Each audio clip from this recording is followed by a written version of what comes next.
साथियों, आज युवा कवि सम्मेलन है और मैं ये चाहती हूँ कि इस मंच पे संचालन भी युवा कवित्री करें, अंतिमा अध्यक्षता भी हमारे एक युवा कवि करें और जो कविता पढ़ने वाले हैं वो भी सब युवा कवि हैं। तो उनके लिए मैं मंच खाली करती हूँ कि वो आएँ और अपना कार्यक्रम शुरू करें। आप सभी को धन्यवाद। जय हिंद। बहुत बहुत धन्यवाद दी।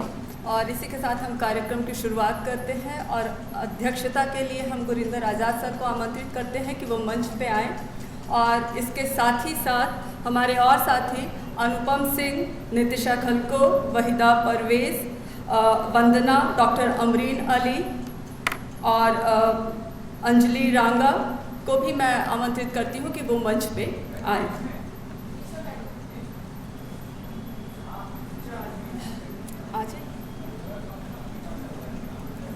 जितने लोगों का नाम लिया है मैं एक बार फिर से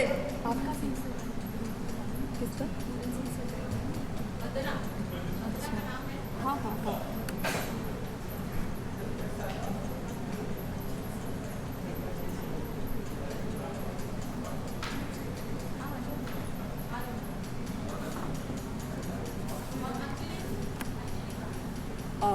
अंजलि, अगर आप हैं तो प्रियंका हंस भी आ जाए। कमलेश राज जी।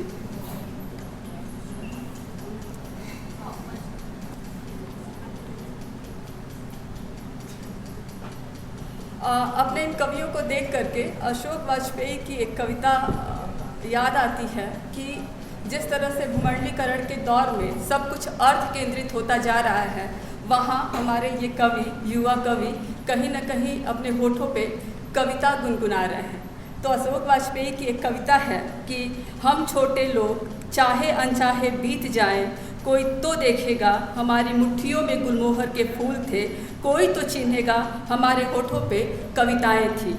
इसी के साथ मैं अनुपम को आमंत्रित करती हूँ कि वो अपनी कविता के साथ आएँ। और साथियों, मैं एक बात और बताना चाहूँगी कि समय का अभाव होने के कारण हम चाहेंगे कि सभी लोग एक एक कविता का पाठ करें ताकि सबकी कविताओं को सुना जा सके और समय से ये कार्यक्रम सफलतापूर्वक निभाया जा सके। तो स्वागत है अनुपम, आप आए अपनी कविता के साथ।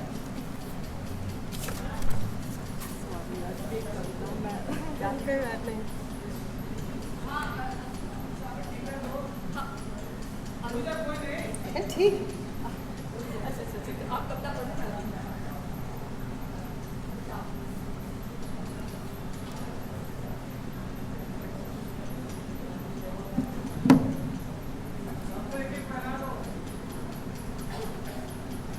बहुत शुक्रिया अंतिमा, दत्त लेखक संघ के बैनर तले कविता पाठ करने के लिए आपने मुझे आमंत्रित किया।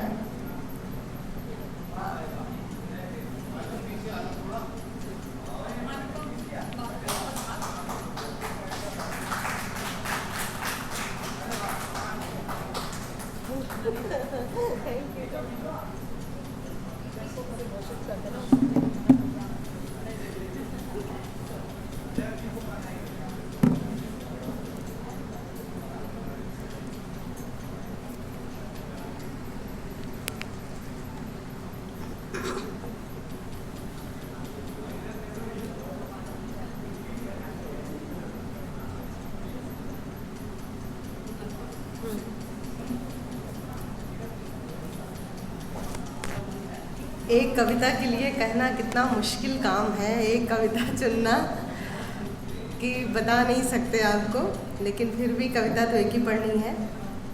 तो जिस कविता को मैं पढ़ रही हूँ उसका शीर्षक है वन्या। मैं तय नहीं कर पा रही हूँ मैं कौन सी कविता पढ़ूँ, तो मैं एक कविता पढ़ रही हूँ, वन्या। मेरी देह की तरलता और लौकिक कामनाएं दिशा दिखा रही थीं। मेरे देह की तरलता और लौकिक कामनाएं दिशा दिखा रही थीं। कामनाओं की जड़ें कोसों तक फैली थी जंगल में। अपनी गहन सुगंध से माया रस्ती जिद कर रही थी भीतर उतरने को। संभोग की उद्दाम कामना के बाद भी मेरी आंखों में रुपहली लज्जा थी और देह किसी अंतर प्रवाही विद्युत के समान झंकृत हो रही थी। जंगल की हजार अतृप्त कहानियां धड़क रही थीं अकेले इस हृदय में। जंगल की बेतरतीब जड़ों के बीच हमने अपना आसन जमाया। औनत हो खड़ी हो गई थी मुद्राएं। सृष्टि देखने के उल्लास में खिल गए आकाश के रोम छिद्र, भरभरा के निकल रहे थे तारागण। देह की घुमावदार नदी बह रही थी। चाँद सिरहाने का तकिया बनने उतर आया था जंगल की जड़ों में। नदी और चाँद की आभा में डूब गई थी प्रत्यंचा सी तनी। जंगली फूलों के बीच खिल उठी मेरी जंगली देह भी। उस सांझ मैंने जड़ों में छुपा पाया बसंत। उस सांझ मैंने जड़ों में छुपा पाया बसंत।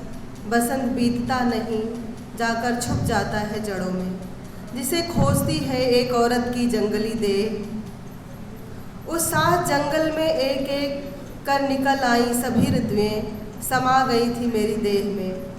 वह एक आकाशोन्मुखी सांस थी, न देह पर पर्दा था न सांझ पर।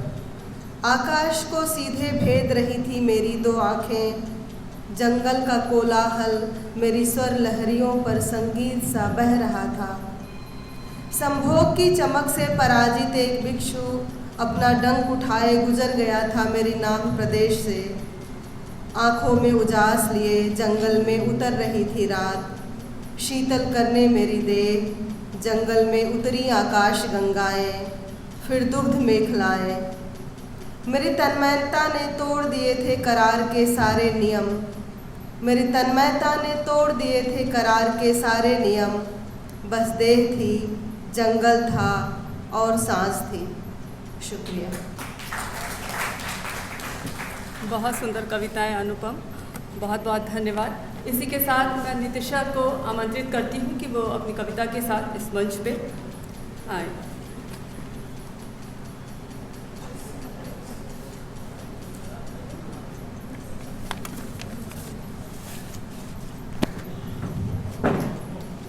सबों को जय भीम और जोहार।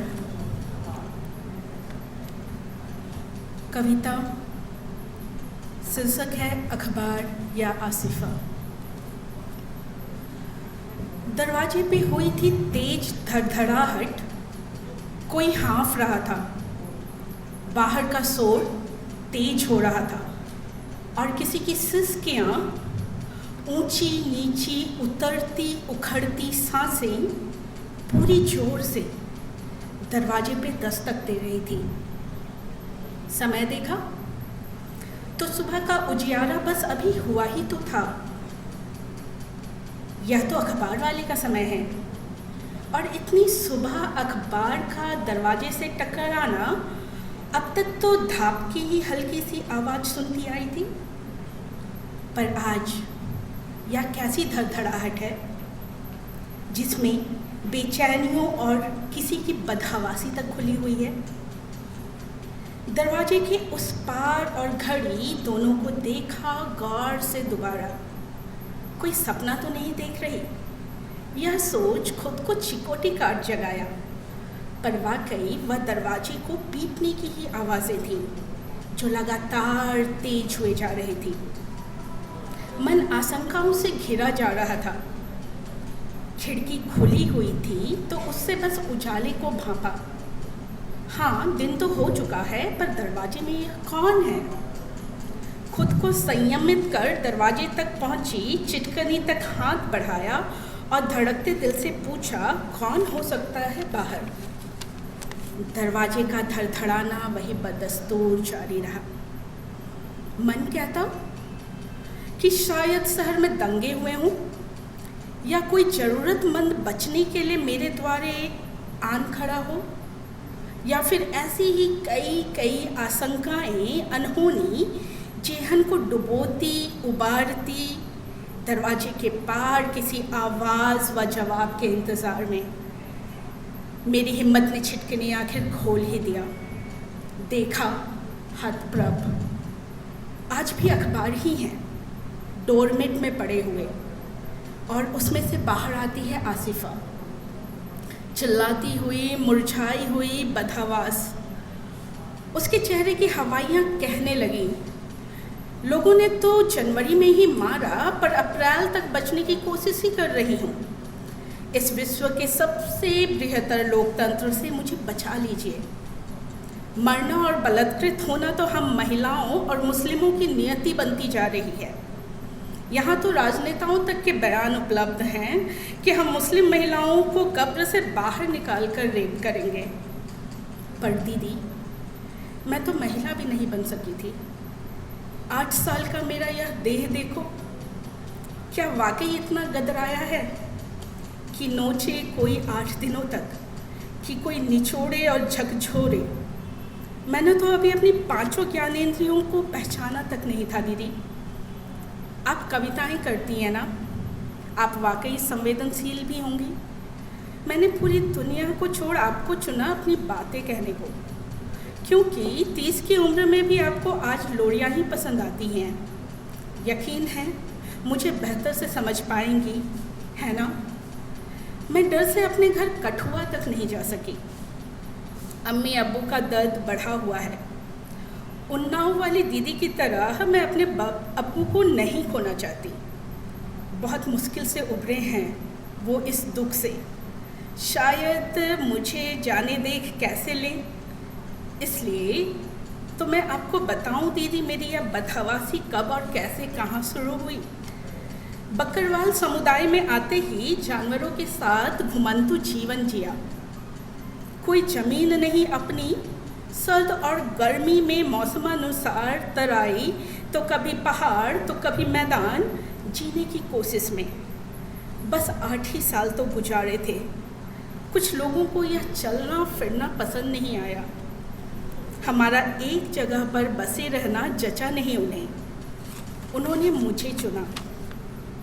8 साल 8 दिन, मंदिर का गर्भगृह, हिचकियाँ, आंसू और एक लंबी चुप्पी। वह थर थर काँपती रही। आसिफा कहती रही और मेरी नजरें जड़वत हो उसके कहन को जैसे आत्मा तक महसूसती रही। मैं जान नहीं पा रही थी, क्योंकि जो घट रहा था वह न सच था न ही छद्म, और वह मुझे छूने की कोशिश करती रही। बाहों में जकड़कर शायद शांत होना चाहती थी, पर वह मुझे पकड़ नहीं पा रही थी। वह मुझे छू तक नहीं पा रही थी। बहुत कोशिशों के बाद भी जब वह ऐसा न कर पाई तो वह रोते, आंसुओं से भीगते अखबार में ही जाकर चुपचाप समा गई। वह अखबार से बाहर आकर मुझसे बतिया गई। उसकी छवि जो अभी तक मुझे अपनी वेदना बता रहा था, अब वह खामोश कफन में लिपटी, असंख्य घावों से विद्रूप हो चुका उसका चेहरा आदि सभी जैसे मुएरे होने पर सवाल खड़े कर रहे थे। दरवाजे में वह धड़धड़ाहट अब भी बरकरार थी। अब रोज सुबह अखबार दरवाजे में दस्तक या एक धपकी आवाज़ नहीं देते, वे रोज धड़धड़ाते हैं। रोज़ आसिफा आती है, बतियाती है और छूने की नाकाम कोशिश करती है, और यह कहकर वापस अखबार में समा जाती है कि अगली बार मुझे 33 करोड़ देववासियों की देवनगरी और देवभूमि में मत आने देना, मुझे जीने देना।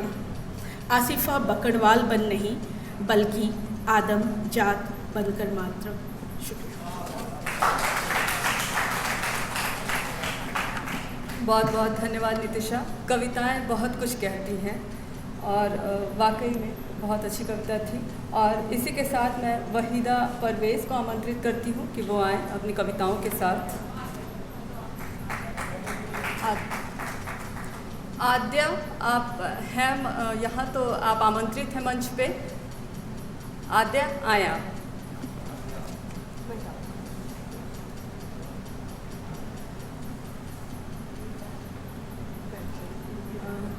थैंक यू आप सभी को, और अनीता मैम को खासकर धन्यवाद मुझे ये मौका देने के लिए कि मैं यहाँ के कविता पढ़ सकूँ।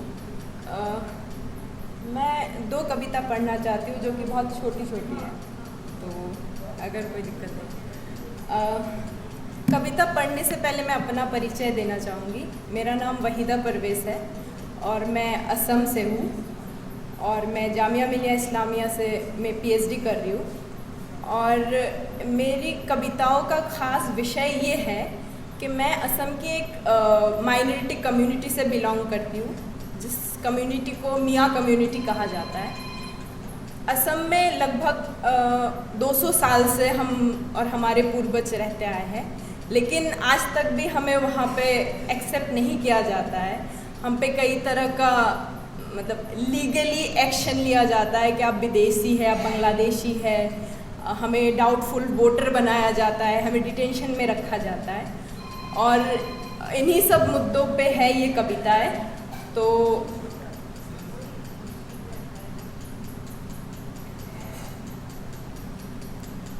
जो मैं पहली कविता पढ़ूंगी वो मेरी अपनी है। उसके बाद मैं एक अनुवाद किया हुआ कविता पढ़ूंगी जो मैंने खुद अनुवाद किया है मियाँ पोइट्री से हिंदी पोइट्री में। तो पहली कविता है रोहम भाई का दुतारा। आधी रात के अंधकार को भेदते हुए रोहम भाई का दुतारा बज उठता है। दुतारे की धुन ले जाती है बीच नदी में, जहाँ कभी एक गांव हुआ करता था। वो गांव कभी देखा नहीं मैंने, सिर्फ महसूस किया है दुतारे की धुन में। इतिहास के पृष्ठों को पलटकर देखा मैंने, हर दर्द से निकला है एक धुन, जो हर रात आकर रुक जाती है रोहम भाई के दुतारे में। नाप तोल कर जब दर्द को दूर करने की कोशिश करती हूँ, धुन गायब हो जाती है। रोहम भाई का सिलाई मशीन और दुतारे की धुन कभी कभी मिलकर एक हो जाती है, जैसे उसका अतीत और वर्तमान स्थिर। बीड़ी की धुएं में फूंक देते हैं, कहते हैं क्या रखा है इस जीवन में।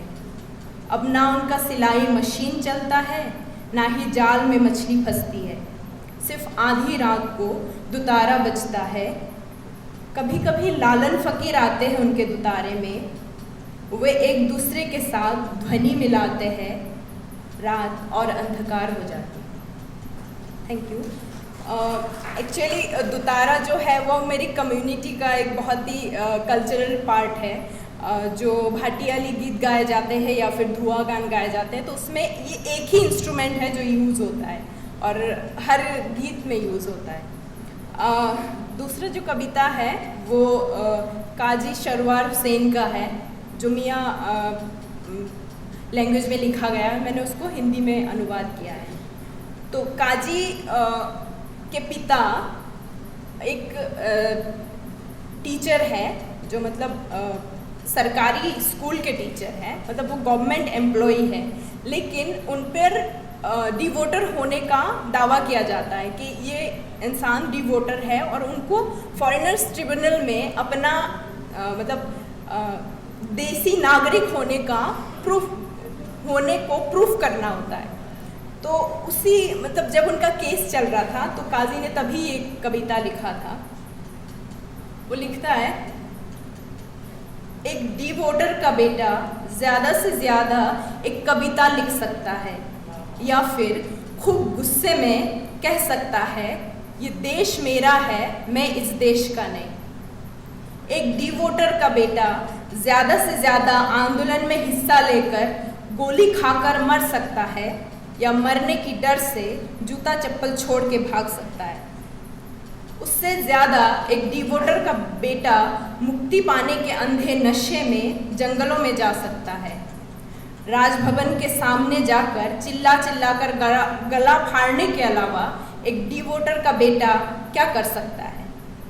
वैधता के सारे कागजात राष्ट्र के मुंह पर फेंकने के अलावा एक डिवोटर का बेटा सिर्फ एक कविता लिख सकता है।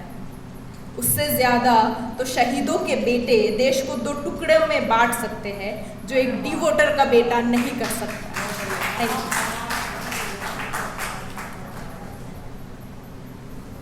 बहुत बढ़िया वहीदा, और मुझे लगता है कि कुछ कहने की ज़रूरत नहीं है, क्योंकि तालियों ने ये बात बता दी है कि कविता क्या है। और इसी के साथ मैं अपने युवा कवियों में सबसे नन्ही युवा आद्या को आमंत्रित करती हूँ कि वो अपनी कविता का पाठ करे।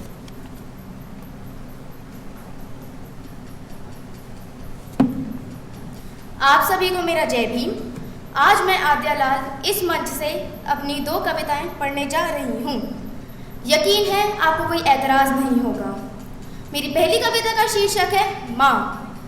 ये उन माँओं को समर्पित है जो हमारी पहली शिक्षिका होती हैं और हमें अच्छा नागरिक बनने में सहयोग करती हैं। लेकिन वहीं जो माएँ जब लड़का बलात्कार करके घर लौटे और उन्हें तिलक लगाएं, वो मेरी कविता का ना कभी हिस्सा हुई हैं ना कभी हो सकेंगी। माँ वो होती है जो रोबोट की तरह काम करे। माँ वो होती है। माँ वो होती है जो बच्चों की हर बात मान जाती है। माँ वो होती है।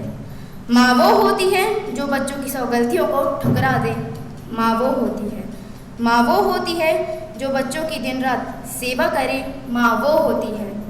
माँ वो होती है जो अपना वक्त बच्चों के साथ बिताए। माँ वो होती है। माँ वो होती है। मेरी दूसरी कविता इंद्र मेघवाल को समर्पित। मेरे जैसा ही था वो मेरा भाई जिसे पीट पीट कर मार डाला गया। मारने वाला था एक शिक्षक, ना था कोई कसाई। कैसे राजस्थान की है ये घटना, कैसे फिराऊं मैं अब तिरंगा। आप सभी को धन्यवाद जिन्होंने मुझे इतनी पेशेंटली सुना, और मैं अनीता भारती जी की शुक्रगुजार हूँ जिन्होंने मुझे कविता पाठन के लिए बुलाया।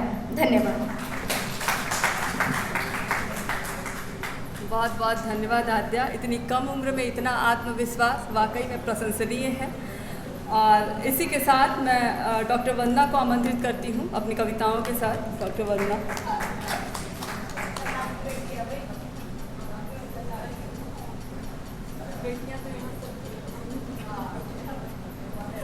शुक्रिया अंतिमा। शुक्रिया दलित लेखक संघ अनीता भारती जी जिन्होंने ये मंच दिया। बड़ा महत्वपूर्ण मंच है क्योंकि शायद यहाँ से निकले तरुण स्वर बदलते कानों के रास्ते, हृदय के पथरीली गलियाँ, रूढ़ियाँ और सिद्धांतों की बेड़ियाँ। तो बहुत महत्वपूर्ण मंच है। इसी मंच के साथ क्योंकि समय का अनुशासन है और एक ही कविता का भी अनुशासन है कि आप एक ही कविता पढ़ सकते हैं, तो मुझे लगता है जिनकी वजह से मेरे पास मेरी आवाज़ और मेरी सभी कविताएं हैं, तो ये कविता उन्हीं के लिए समर्पित है। सीखा है मैंने, कविता का शीर्षक है सीखा है मैंने। सीखा है मैंने ज्योतिबा फुले से तार्किक आधार, प्रश्न चिन्ह लगाने का अधिकार। माँ सावित्री बाई से पाई है शिक्षा मैंने। माँ सावित्री बाई से पाई है शिक्षा मैंने, जो खोलती है मुक्ति के मेरे मार्ग। बाबा साहब अम्बेडकर से सीखा है अधिकारों के लिए करना संघर्ष, अदम्य जिजीविषा मानवीय ऊर्जा पाने को। अदम्य जिजीविषा मानवीय दर्जा पाने को जीवन में उठाया हुआ आपका हर कदम घने अंधेरे में भी मुझे रोशनी से भर देता है। घने अंधेरे में भी मुझे रोशनी से भर देता है। आपने विरासत में दिया है मुझे संविधान, समानता, न्याय और स्वतंत्रता का दिया है अधिकार। सिखाया सलीका और गौरव दिया मुझे जीवन जीने का। सीखा मैंने आपसे रास्ते कितने भी हों कठिन। सीखा है मैंने आपसे रास्ते कितने भी हो कठिन, पर मंजिल तक पहुंचने का ईमानदार साहस। खुला आकाश, दिगंत विस्तार, पंखों में उड़ान भरने का हौसला। मानो कि मेरे आसपास माना कि मैंने मेरे आसपास की ज़मीन है बेहद पथरीली, कटीली, तपती, रेतीली, पर पाई है आपसे परंपरा में इतनी शक्ति और मजबूती कि पैर मेरे जमी पर कसकर टिके हुए हैं और निगाहें आसमान की ओर बिना चुंधियाए। सीखा है मैंने आपसे और पाया अपनी पहचान और अस्तित्व के लिए संघर्ष, और पाया है मुक्ति का मार्ग। और पाया है मुक्ति का मार्ग। इधर मेरा कद कुछ ऊंचा हो गया कि मेरे पंखों में भी फड़फड़ाहट तेज हो गई है।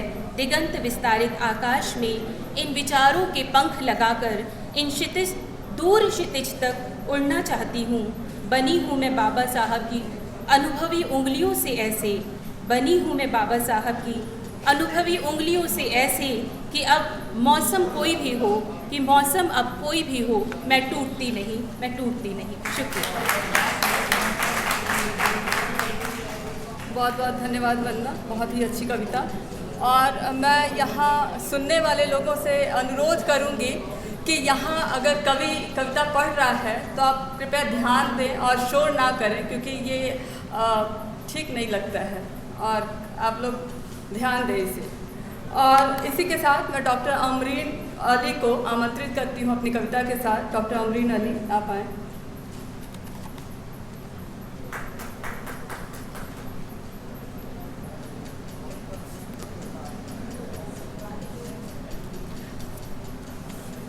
धन्यवाद आप सबका। मैं अनीता भारती मैम का भी धन्यवाद करना चाहूँगी जिन्होंने मुझे ये मंच प्रदान किया, और साथ में अंतिमा जी का भी इस संचालन के लिए। मेरी कविता है माँ के लिए। प्रसव इस कविता का विषय। अपने शरीर से अलग पहली बार एक और जीवन का भार आ जुड़ता है। वो अपने होने से ज़्यादा भार उठाती, अपने अस्तित्व में एक और अस्तित्व बनाती। पैर सूज जाते हैं, कदम उठ नहीं पाते, असुविधाओं में दर्द अब घर किए रहता है। अजीब देह झुलाती वो मातृत्व धारण करती है। अपने अंदर पल रहे नन्हे शिशु को महसूस करती है। इस नायाब खुशी के इंतज़ार में सब झेलती, सब भूलती, करती है इंतज़ार। 9 महीने इंतज़ार और प्रसव बेला में दुगनी पीड़ा सह जाती है। जीवन को सृजित करने का दर्द अपरिमेय है। रीढ़ की हड्डी सरकती है, सांस घुटता है, आंसू बहते हैं।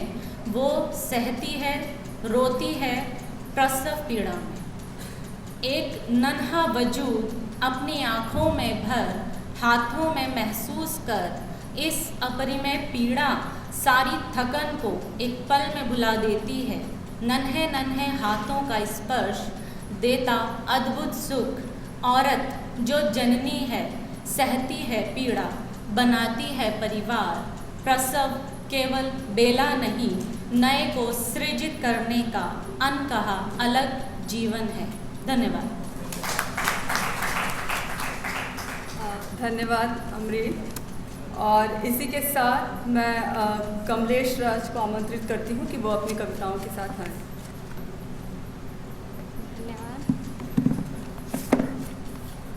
मैम का हार्दिक आभार जो उन्होंने मुझे युवा कवि सम्मेलन पर मंच प्रदान किया, और सभा में उपस्थित सभी को मेरा नमस्कार। मेरी कविता का शीर्षक है भारत अब भी विकासशील है। तबाही दूर रही सोने की चिड़िया की, अभी तो उतरे गए हैं पंख। आने वाले वक्त में खत्म हो जाएंगे जंगल, दूषित हो जाएंगी नदियाँ, फटने लगेंगे कान के पर्दे, पर आधुनिक मानव अभी सुविधाएं चाहता है। भारत अब भी विकासशील है, संभवतः 50 साल बाद भी होगा। विकास की रेस में दौड़ रहा निरंतर, प्रकृति के दोहन में जरा पीछे नहीं हटेगा। खत्म कर दिए जाते हैं जंगल के जंगल यहाँ विकास के नाम पर, और बिछा दी जाती हैं सड़कें और पटरियाँ। निर्मित होती जा रही गगनचुंबी इमारतें।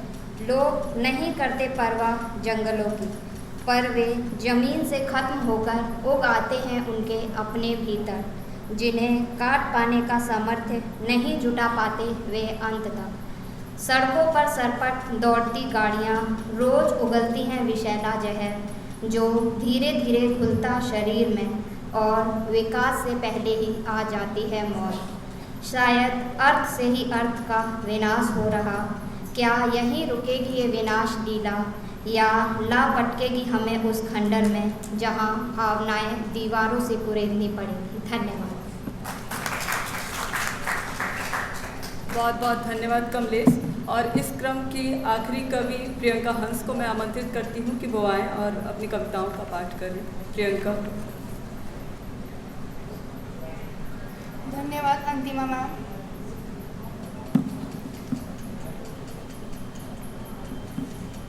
इस मंच पे पहले मुझे मुझे आमंत्रित करने के लिए अनीता भारती मैम का दिल से आभार। सभा में उपस्थित सभी मेरे बड़े आदरणीयों को मेरा जय भीम। मेरी कविता जो है मैंने जो लिखी है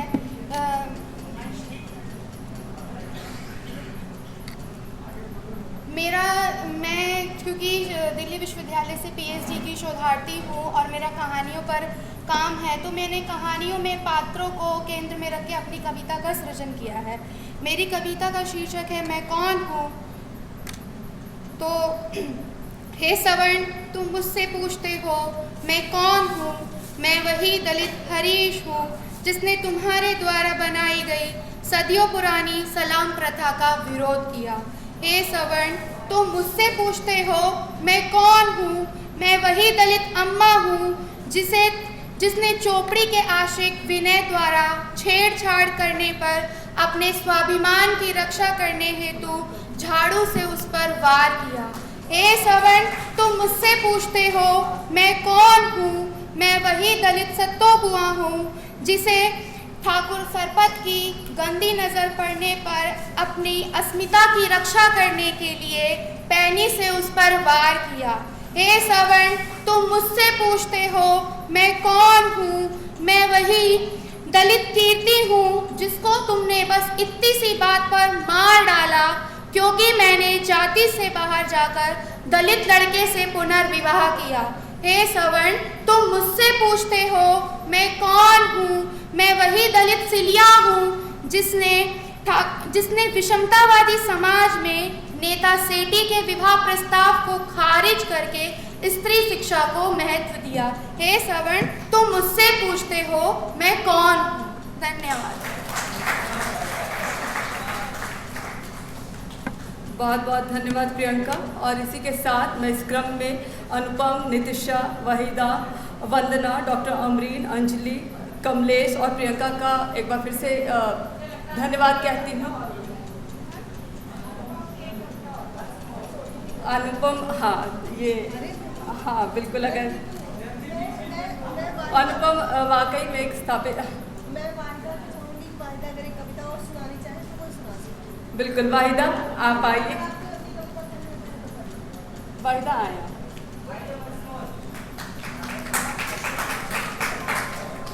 ये बड़ी बात है।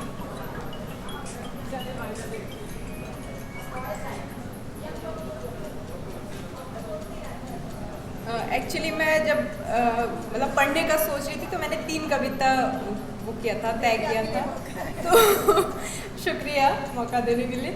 तो ये कविता शिराज खान का है जो असम के एक मतलब एजेड कवि है। वो बहुत शुरू से कविता लिखते हैं और अभी रिसेंटली उनका एक किताब पब्लिश हुआ है जो मियाँ लैंग्वेज में है। तो उसमें वो उस पूरे कविता संग्रह में सारी कविताएं उनकी अस्मिता को लेके है, आइडेंटिटी को लेके कि मैं कौन हूँ। तो इस कविता में वो बताते हैं कि मैं कौन हूँ, मेरा इतिहास क्या है, मैं कहाँ रहता हूँ। तो कविता का शीर्षक है मैं हारू मियाँ। मैं हारू मियाँ जमींदार का कोड़ा खाकर, सिंधु पार कर, पद्मा मेघना तैर कर, बड़े नद के किनारे बनाया घर। दीन काल का कोई हिसाब कहाँ रखा, मिट्टी के लोग हैं हम, कीचड़ पानी मेरे जीवन यौवन के प्रेम का ठिकाना। प्रकृति को हरे रंग में रंगना ही मेरा कर्म और धर्म है। हराधन, दुखीराम और बधुआ मेरा साथी, कामकाज मेरा समाज, उन्हीं को लेकर मैं हारू मियाँ। मुझे मियाँ बोलकर ललकारते हैं जात अभिमानी लोग। हराधन गरज उठता है, जवाब देता है हारू मियाँ नेताजी के साथी शाहनवाज खान। हारू मियाँ सीमांत गांधी खान अब्दुल गफूर खान। हारू मियाँ जवाहरलाल की साथी मौलाना अबुल कलाम। जात अभिमानी लोग शर्मा जाते हैं। मुझे चोरुआ बोलकर निंदा करते हैं वर्णवादी। दुखीराम चिल्लाकर घोषित करता है हारू मियाँ ज्योति प्रसाद के कविता की मेमन सिंगिया। हारू मियाँ लासित के सेनापति बाघ हजरिका। हारू मियाँ सम अधिकारी के सेना कमरेड हारू। वर्णवादी चुप हो जाते हैं। मुझे पौआ कहकर बांटना चाहते हैं कट्टरपंथी।